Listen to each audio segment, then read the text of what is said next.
د افغانستان اسلامي امارت له واکمنۍ سره صنعتکاران او تولید کوونکي هڅه کوي چې په ټولنه کې مثبت بدلون راولي او په بیلابیلو برخو کې د کاري فرصتونو په رامنځته کولو او پانګونې سره د تولید بهیر چټک کړي.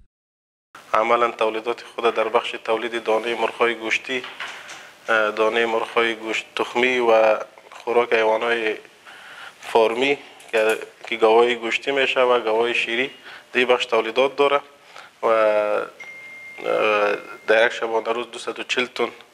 دیگه تولیدات داریم و فعلا در بخش فابریکی ما تقریبا حدود 150 الی 200 نفر مستقیم کار میکنن، عملا فعالیت میکنن و به تعداد زیادتر از او غیر مستقیم فعالیت میکنن. په ورته وخت کې یو شمېر ځوانان چې په دې فابریکه کې کار کوي له شته فضا څخه خوښي څرګنده کړه او له هیواده بهر له عامو پانګوالو یې وغوښتل چې په افغانستان کې پانګونه وکړي او خلکو ته د کار زمینه برابر کړي. الحمدلله خیلی خرسند هستیم که چنین سرمایه‌گذارایی که در وطن ما خدمت میکنن و فابریکه های تولیدی را آغاز کردن، ما میتونیم توسط ازی در اینجا کار بکنیم، نفقه زندگی خود را پیدا بکنیم و خرج بکنیم. زمانی که ما در ایش فابریکا آمدم بسیار خوشحال شدیم از کاری که در اینجا میکنم، بسیار خوش هستم. معاش خوب را میده که زندگی ما را پیش میرود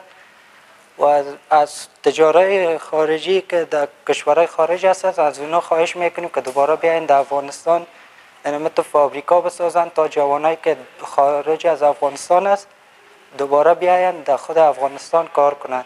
د یادونې وړ ده چې کورني تولیدات نه یوازې د یو هیواد د ځان بساینې سمبول دی بلکې د هغه هیواد د اقتصاد ځواک هم څرګندوي.